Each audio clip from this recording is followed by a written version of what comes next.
Another video. Evening, Chief Prepper here. So, one of the reasons I didn't go to an ATM and go buy a gun today is because I wanted to check something. Texas has this thing called Texas Gun Trader, where you can buy guns, private party sales. One of the guns that I was looking for is not there anymore. So, I will for sure probably buy one tomorrow. Not really expensive, but don't even know if it'll work. I may buy two, but right now I'm leaning towards one. Two is always better than one. They say one is none, two is one. So let's talk about bullets and ballistics a little bit. 22 can kill a lot of things, but it's that and that caliber. It's a shot placement thing for anything probably bigger than a raccoon or a dog. And even a dog is questionable. Okay. The AR platform was primarily built for the 223 or 5.56 round. It has a long maximum distance, but its effective range is not more, unless you're a really good shot and trained shooter, not more than 500 or 600 yards. 308's easily out to 800. We're typically not talking body shots, or not talking headshots, we're talking body shots. The snipers and trained shooters can do a lot better. Same thing with a 30-06. 300 Win Mag, maybe a little further. 6.5 Creedmoor, maybe a little further. And then you have bullet characteristics. 308 can go down as, I think, as light as 147 grains, which is not that much for a big 30 caliber bullet. You got bolt action. You got semi-autos.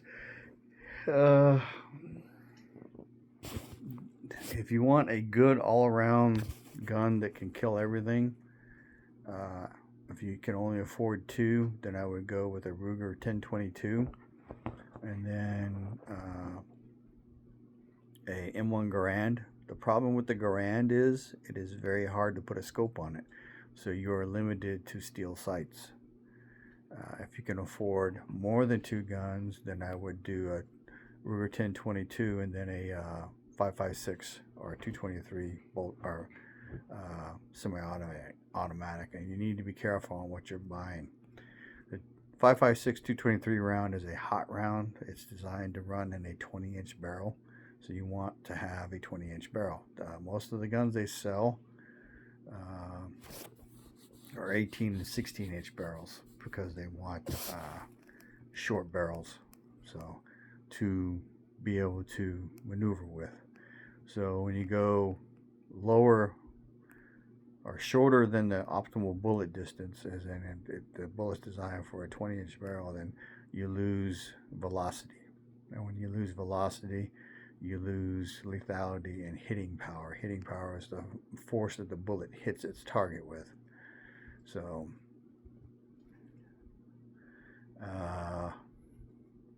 you want to try to have common rounds: 9mm, 45 ACP, 38 Special, 357 Magnum. If you're going to buy a revolver, make sure you get the 357 Magnum version, because you can shoot 38 Specials out of that. All right, and then again, you need to learn about bullet coefficient and ballistics. All right, the maximum range you're going to kill someone with a handgun is probably 100 yards. But it's not the preferred weapon, and you have to be a very good shot, okay? So let's talk about most of your firefights in the city are 100 yards or inside of 100 yards, all right? But even at 100 yards, you don't want to be using your secondary firearm, which is your handgun. You want to use a long gun. If you're going to kill something, you want it to be at the greatest distance from you that you can possibly have happen, especially if it's a two-legged critter, because sometimes that's a two-way range and they shoot back.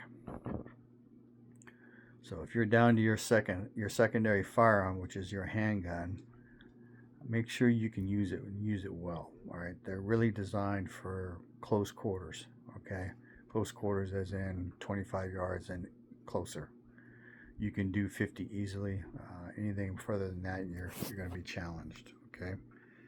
Uh, it's best if you get a handgun that your local police department or the military has. Excuse me. Also, NATO rounds, NATO weapons that shoot NATO rounds, 9mm, 5.56. There's 277 Fury is coming out. So, and then you need to learn how to recognize people who have body armor, and then don't shoot them center mass. Shoot them in the groin or in the upper thigh or in the legs.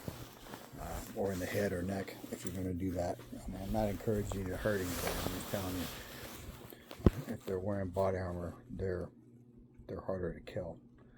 Right? And then their other reality is your nerves are going to be fucking jumping around, going to be getting like buck fever, hard to be trying to beat through your chest, and and then you'll be like, holy shit, and then whatever. So learn about all that. Alright, I test fitted one of the mags I bought today. It fits fine, so I do plan to probably buy 4 more of those tomorrow. So, and some silver. Alright, information is knowledge and power. I live a little, prep a lot. I just iced down some beer. So I'm going to sit in here in the AC for a little bit. I went out there, wasn't out very long. A fucking mosquito got me already. So mosquitoes are fierce right now because we have rain late in the summer. Get your preps. Food, water, shelter, security. Those are the 4 big ones, and then medical. All right, and then there's a whole bunch of other shit that you need to worry about, and you need to get to it, because I hate to say this, but in the end, it doesn't matter who wins the election. There's going to be unrest. If Trump wins, I hope he does, but I don't think he'll be around that long. Then the left is going to lose their fucking mind, and then if Kamala wins for whatever reason, and there is any evidence of cheating, I think the conservative right may rise up and do some shit. So I don't know if I would even encourage it, because war is like a fucking fist fight. You have a plan, but the other guy gets options to shoot back and fight back. So unless you can end it decisively, once it starts, you don't control where it goes. And there's going to be a whole lot of blood, a whole lot of killing. So it ends poorly. It ends with a lot of people dying.